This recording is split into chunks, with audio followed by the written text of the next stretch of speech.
Hello and welcome to an Infinity the Game Battle Report. Today we are once again playing the Jurisdictional Command of Tunguska versus Spiral Core, and the scenario is Power Pack. Now, although it's pretty common for me to jump between factions, go from army to army between battle reports, both for my variety and for purposes of the channel, after a recent game with Tunguska in Biotech 4, I kinda just felt like I wanted some more of that in my life. As I mentioned in the previous battle report, Tunguska is a faction that has been kind of modernized by stealth, with the addition in particular of things like Zellenkriegers and Rounders, which have opened up not just the faction generally, but in particular many of the things that I particularly like about playing Nomad specifically and just Infinity at large. I love me warbands, I love me puppets, I love me big gun tags, simple as, and I wanted to slap all of those back into a list and play Tunguska again. Now, on screen now is what I played this evening, and this is not an optimized list. This is just slap in everything that I particularly like and see if we can make it fit, and turns out that we could. But if I was to take this to an event, I was going to iterate it on a couple of times, there are definitely some changes that I would make. Just to go through what's in the list first, we have a Puppet Master with full complement, 2 Forward Observer boarding shotguns, and an AP Marksman rifle. We have a Rounder with Red Fury in a link with a Securitate Paramedic, an Interventor KHD, and an Interventor Hacker.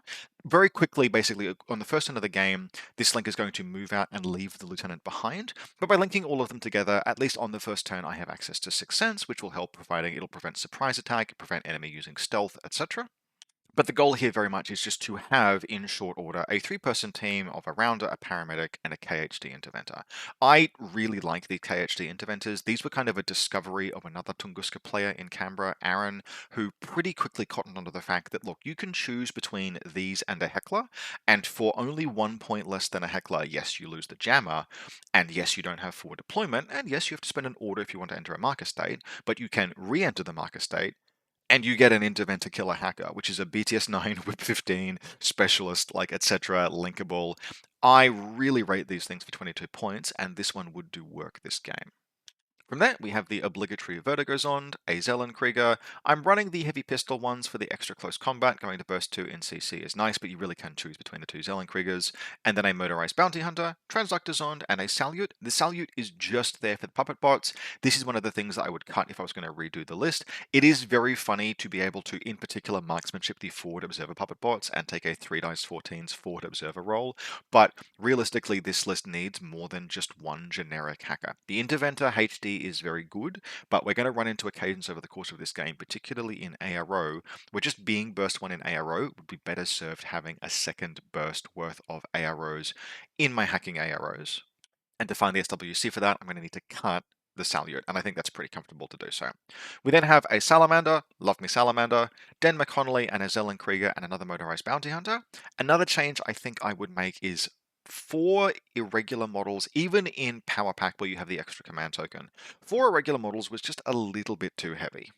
These pieces aren't always going to be able to yeet across the board and do damage, and in particular, like the Salamander, is often going to be spending those orders in Combat Group 2, so I think the Combat Group 2 irregular package needs to maybe trim down a little bit, and we're going to do that by doing things like cutting 1 puppet, 2 is fine, cutting the Salute, getting ourselves a hacker, and turning one of those Combat Group 2 models into just something that's regular. Then we have a Transductorzond.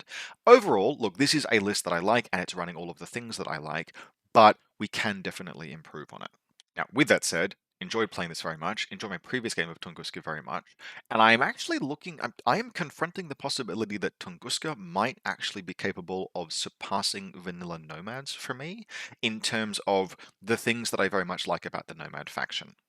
Yes, they don't have access to Masai Morans, and they don't have access to Jazz and Belly, but I am kind of okay missing out on those things, and particularly since the most recent round of updates, the fire teams in Tunguska are hitting that kind of like N4 stride very, very nicely.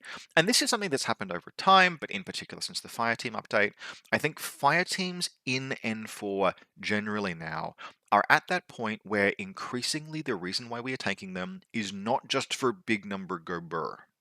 Fire teams are actually increasingly moving toward genuine groupings of models that exist together for mutual support, moving around the table, models that complement each other because of what they do, not just because they add a burst bonus in active and reactive and add some ballistic skill, etc. This rounder team is a good example of that, and having access to that and having access to things like some duos, maybe two fire teams if I want to, doing things like, for example, I've got a list where I link Fiddler and a Cheer Killer and a Vostok, and then I use that to do things like recover down Zellenkriegers. I want to try that out. There's enough texture there now that it is, if not, if they haven't exceeded Vanilla Nomads, they have come very close to being their equal. And that is super cool because for a very long time, Tunguska felt like a faction with relatively few moving parts. Yes, a player that knew how to play the Hollow Man Link was truly fearsome if you knew how to actually push those things forward, pull them back, handle their wounds, etc. But up until very recently, Tunguska felt like a faction that you should probably be trading out for Nomads because all of the good things in Tunguska were in Nomads. Now it feels like the needle has shifted back much closer to the middle, and that is super cool, and I enjoyed this list a great deal. Playing against my Tunguska, we have this spicy Spiral Core number. This is run by local Spiral Core player Ed, and this is in particular in preparation for Border Bash, which includes among its scenarios Power Pack. And because this list is built for Power Pack, we have two Red Fury Helots. Now, if you had asked me before this game how much a Red Fury Helot cost, I would have assumed like, I don't know, 15, 16, 19 points, and I would have been extremely wrong. Now, typically speaking, you won't see Red Fury Helots in lists that often because that SWC is actually quite difficult to afford. Spiral Core, if they want access to all of their tools and all of their toys, often has to be a little bit conservative with their expenditure of SWC, which means they tend to get pushed back more to the 0.5 SWC 9, 0.5 points 9 SWC helots. But frankly, for the points cost, 1 SWC and 14 points for a full-on Red Fury with Neurocynetics is not half bad, and in Power Pack in particular, where there's that stonking great saturation zone across the center of the table, going from burst 4 down to burst 3 in ARO makes a very big difference compared to, for example, the Shock Marksman Rifle going from burst 3 to burst 2, or the Light Rocket going from burst 2 to burst 1. That's effectively, Neurosynetics is useless at that point. And so in this list, Ed is splashing out for the burst that will let him push through the saturation zone without significantly losing effectiveness, while his opponents, of course, will be having the same kind of struggle. Now, to afford the SWC for those helots, what we've done, or what Ed has done, is he's dropped the Sniper Tagma, which, again, in a saturation zone scenario, is going to be proportionally less useful. Only burst 2 in active turn, only burst 1 in ARO, we do not need that as much, and losing that frees up the points for, among other things, these Helot Red Furies. So this is it's obviously a very specific adaptation, but it's a very cool one. And like the more you look at these profiles, hey, do you know that the Red Fury has solid, like it's only -3 out to 48 inches? That's something that matters occasionally. That's something that lets you change the role of pieces like this. You can fight at -3 range bands if the HMG is also in those -3 range bands, and they don't like that when that happens. Just as an example of a thing that you can do when you get to change your pieces up like this. Both helots would actually survive this game in their entirety off the back of that burst, and they were super impressive. Otherwise, in this combat group, we have a Diplomatic Delegate, Ubiquitous Piece, fantastic for 5 points, always take, a Greif Operator. In Power Pack in particular, I think there is a particularly strong case for Janstar because it is so easy to deploy impersonators. But again, if we wanted that, that's an extra 1 SWC, an extra 10 points. Not exactly easy to afford, but it would be very, very powerful if you could fit it. We then have a Kael'thas handing out a mate and a bomb, and a Clipsos boarding shotgun. Ed struggled for a long time, really wanted to find one more point in this list, because Power Pack is a scenario where a hidden deployment midfield specialist can just emerge and potentially win you the game on the last turn, but there was just no way he could find that last point, and the boarding shotgun Clipsos is still a fantastic piece for 24 points. Jumping then into the big combat group, we have Nima Satar, Kosail Engineer, and a Kriegel. These Kosails are something that Ed has been experimenting more and more with, and they are serving him very well. They are expensive, but when you consider the fact that they are Whip 14 specialists with a variety of useful weapons who can do things like take spotlight off of your models without having to reset at -3, and pack a variety of good guns and are 2 wounds, etc., they're not unreasonable for the cost, they're just not discounted in the way that some Toha Symbiomate models are, for example. Things like Sakiel Regiment, etc. We then have, so we've got Nima, Kosul, and Kriegel, so we've got Smoke, Ferroware, anti-tag weaponry with the K1 combi rifle. That'd turn up this game. And then, of course, Nima has a Spitfire, and Nima will be given a symbiote bomb because she's whip 15. We then have a second triad of a Drow mine layer, a Corsair engineer, this one with boarding shotgun, and a Kriegel agent. The Drow is an absolute hog of the symbiote, so it's going to get one in this game. We then just have a Chaxa Auxilia, a Tagmo who's going to pretend to be a Chaxa Auxilia, and the Beast Hunter, giving us just a bit more ARO, another deployment zone mine. So you get sort of like some nice defenses. In Power Pack in particular, you can have a mine guarding both deployment zones, you can have Ferroware guarding both deployment zones, you can have models with multiple wounds, and a Helot guarding both deployment zones. So this list splits across Power Pack DZs quite nicely, and generally it's just a really nice number. I like this list a lot. So whip 13 versus whip 15, Ed's going to win the roll. He's going to elect to go first, which I'm going to sigh inwardly at, but such is the nature of the game. So I'm going to pick deployment, and I'm going to deploy on the right side of the table here. Now, just a quick note, this picture was taken partway through the first turn. I actually hadn't been intending to do a battle report because I did Tunguska just recently, and Ed said, look, just take some photos. Like, worst case scenario, you don't use it. And as always, Ed is wise. So, to catch up on what's gone on, it has deployed basically the way that I explained, where he's going to split the triads and the helots and everything across the two combat groups. So, in this zone over here, we have the Dral, Kosil, Kriegel combat group. Triad team, and then in this side over here we have the Nima, Kosil, Kriegel deployment side. Each side also has a mine, each side has a helot, each side has a Chaxa, although this one over here is actually the lieutenant. The Kael'thar specialist is deployed back here, watching the back table edge with its flash pulse, because of course in Power Pack you can walk parachutists in off the back table edge, and then the Beast Hunter is standing here as a potential ARO piece later in the game. We won't see it until the final turn, but the boarding shotgun Clipsos is hanging out here just to deter any final action on this. Potentially attacking early in the game, potentially using as a defensive piece, stuff like that. Ed's quite flexible with how he uses the Clipsos. For my part, I've had to bust my gut with deployment here and think about this very, very carefully. And what I end up doing is taking a very calculated risk. The main thing is I have to be very careful deciding what my reserve drop is. I am pretty sure that Ed is going to take some kind of impersonator. He loves the Greif operator. Jan Star would be very powerful in this scenario. And so I have to expect that there's going to be a reserve drop. Now, normally, I'm running an obvious LT in this list. The Interventor is the only thing that can be the Lieutenant. It's the only Whip 15 model that can be an LT, etc., etc. I would normally consider reserve dropping the Interventor in a general circumstance like that. However, in this case, you get 5 command tokens in Power Pack. I can play through Eternal Lost Lieutenant. I've got at least one veteran.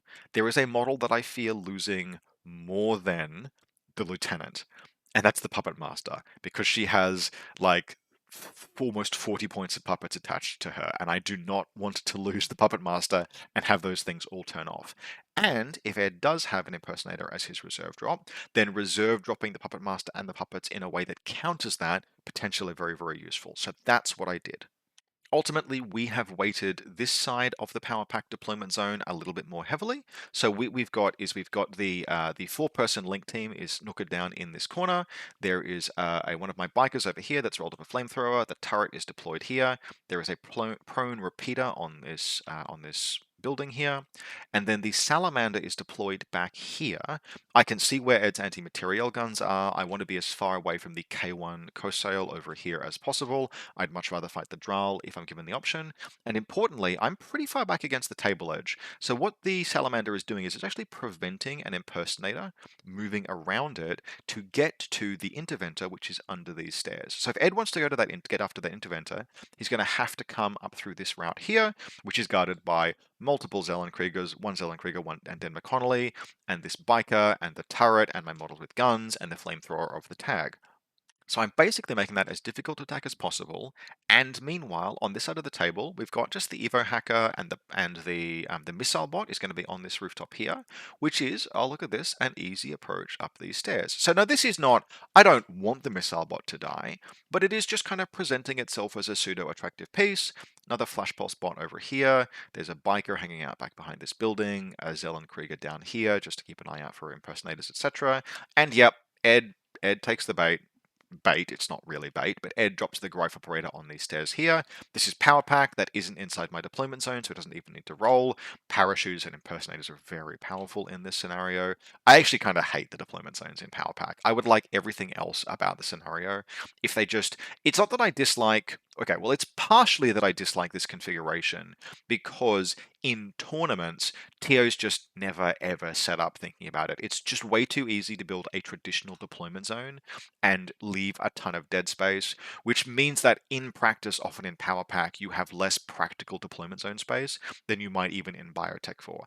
And that is really challenging, particularly since a lot of the time there's just relatively little distance between the two deployment zones. So it's even easier. Like in Biotech 4, yes, you have less deployment zone space, but the players are so far apart that physically attacking your opponent in their DZ is challenging. Whereas in Power Pack, you have you have a tiny amount of deployment zone space, and you're really close to one another because there's only a little bit of distance between these two DZs, which means that things get very violent very quickly. It's just kind of a very swingy and unstable scenario.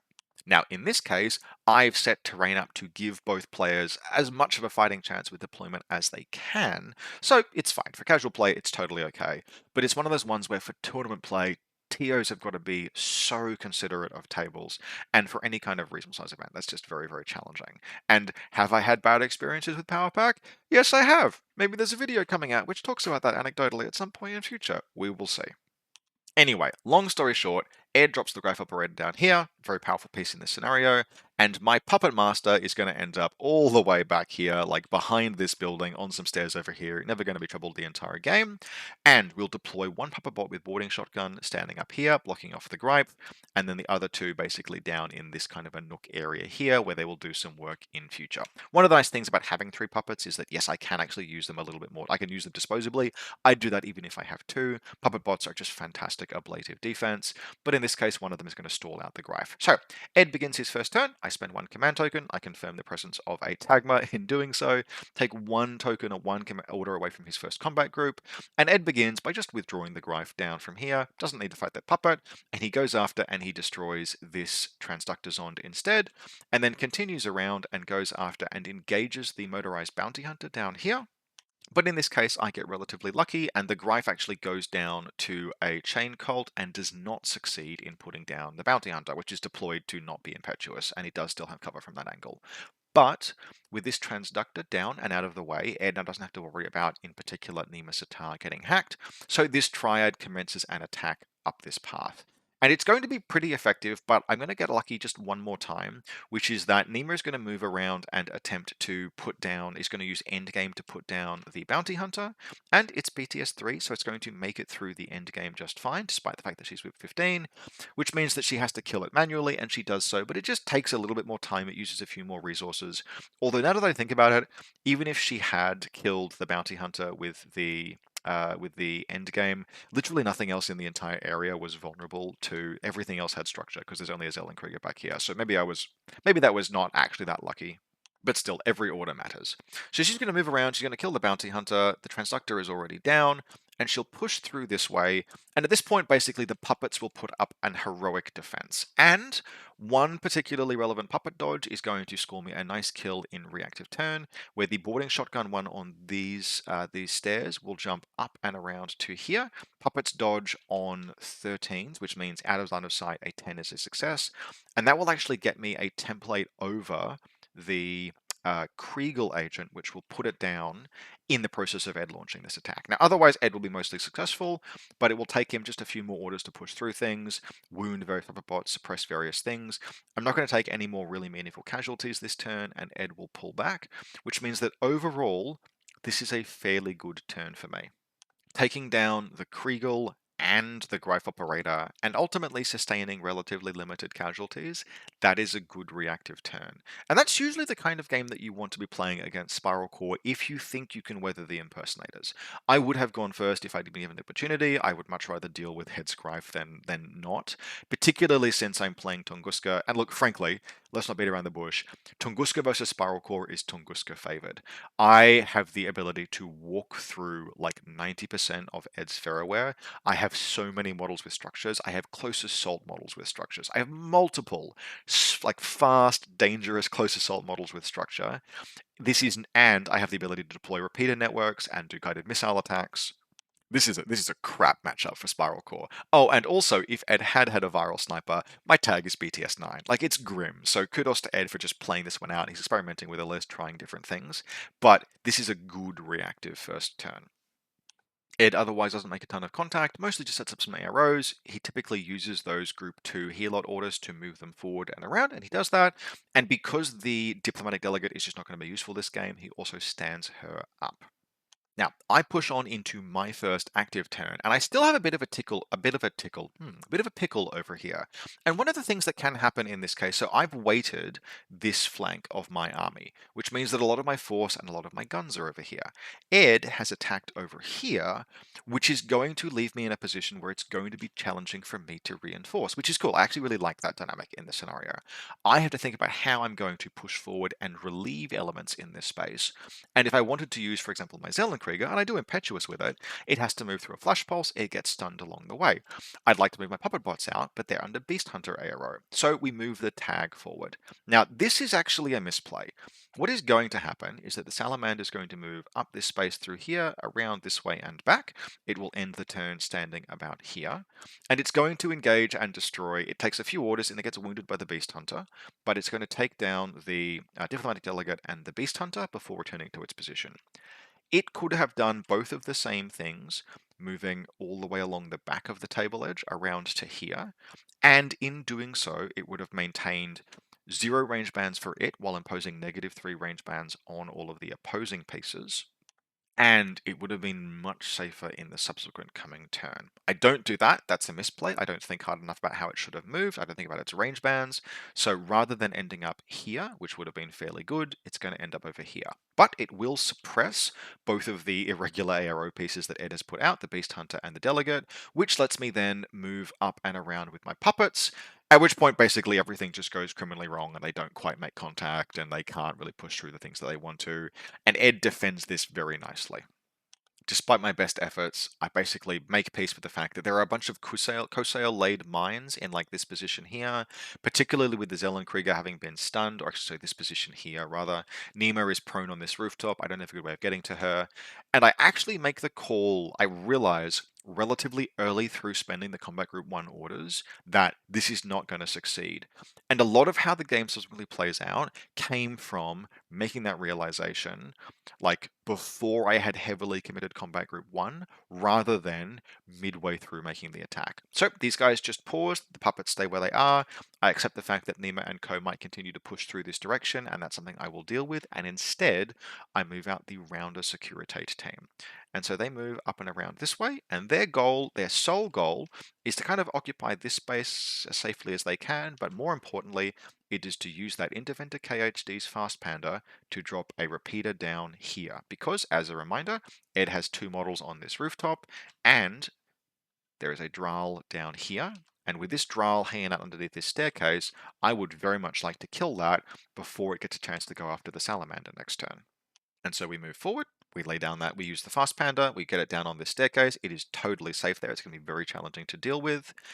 And then I think it takes pretty much the entire rest of my turn. It's something like it takes 2 spotlight attempts and then all 5 of my missiles, which requires both converting irregular orders irregular and generating an O12 prestige order. But I succeed in nuking and killing the Dral, putting it all the way to dead through the Symbiomate. So we're going to call that, look, that is an okay. I killed 2 irregulars and 1 regular model. That's not like an outstanding first turn, but it's always challenging to push through Spiral Core, and particularly off the back of the reactive turn we've had, which was quite successful. Happy with how the game is going. Also, I had telemetry as a classified, which means I'm 1 up on classifieds right now, so that's super nice. So Ed begins his second turn with a few things that he needs to deal with, and he's in particular trying to figure out how he wants to bring the K1 Kosale combi to bear on the Salamander without the linked rounder or turret that I have sitting over here able to engage it because he wants to bring the co-sail out and around this direction to take a nice 16-inch engagement basically along this line. But if he does that, he risks ARO fire from these two pieces. Now they would be firing at extreme long range, but the Red Fury is only at -3 at that range, and I'll be taking 2 shots. I'll be hitting on 9s because that's a rounder. They have marksmanship, and he doesn't want to just risk randomly taking those shots. So what he does is this duo now moves out, and it's going to move up this way with 2 goals in mind. The first goal is to press this button, and the second goal is to get Eclipse down basically in this position here to open the attack on the tag. And this goes flawlessly. And in large part, it goes flawlessly because my Interventor fails 4 consecutive attempts to spotlight them as they move. Now, if they had been spotlit, Ed had options in terms of there is a co-sail, they're an engineer, they can remove spotlight from models by passing an engineer roll with 14. But this is one of the risks that you run in my kind of list when you take just a single hacker. Redundancy in this case goes a long way. Firstly, in case you get scalpeled out and lose the hacker, you have that nomad risk of losing pieces to then unpick other pieces. But just going from burst 1 to burst 2 in ARO, even if the second hacker is just like whip 13, whip 14, makes a huge difference in terms of reliability. And I managed to roll a 20, a 17, a 16, and a 19, and just didn't spotlight either of these over the course of any of their orders, which meant that next turn could have been a really clean attack with me for the missiles, and instead that wasn't going to be an option. So these guys accomplish both of their goals. The Kuso will end up here, the Kriegel will end up back here, and Eclipse will be down, at which point the second Corsair Engineer just has a nice clean move around here, engages the tag inside 16, and because it has been wounded by the Beast Hunter already, puts it to unconscious. It then pulls back to a safe location, and shoots the tag all the way to dead, which is, look, frankly, that is about as nice as a turn 2 as they come. Ed's only killed 1 model, but that model was a 72.2 SWC tag, and he's on the board in terms of scoring. Now, my big advantage at this point is that Power Pack is a very late game centric scenario in the sense that it's impossible for Ed to grab all 3 of the beacons. It's difficult. Basically, everything that Ed wants to do is going to be culminating in turn 3. And if I can just keep the attrition relatively stable, keep things more or less fine, the fact that I've already secured 1 classified actually makes quite a big deal. And I'm in a position where I can potentially remove some of Ed's specialists and start securing the scoring zones on this side of the table. So that's my goal for this turn.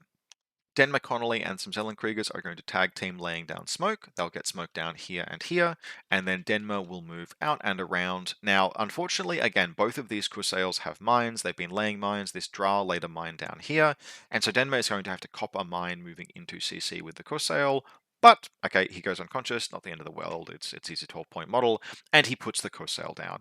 Now, just as a bit of a digression, I have been seeing a little bit of dialogue recently about how Den McConnelly is, like, very, very powerful, and this turn kind of felt like a classic example of why it's kind of just a bit of a pointless discussion.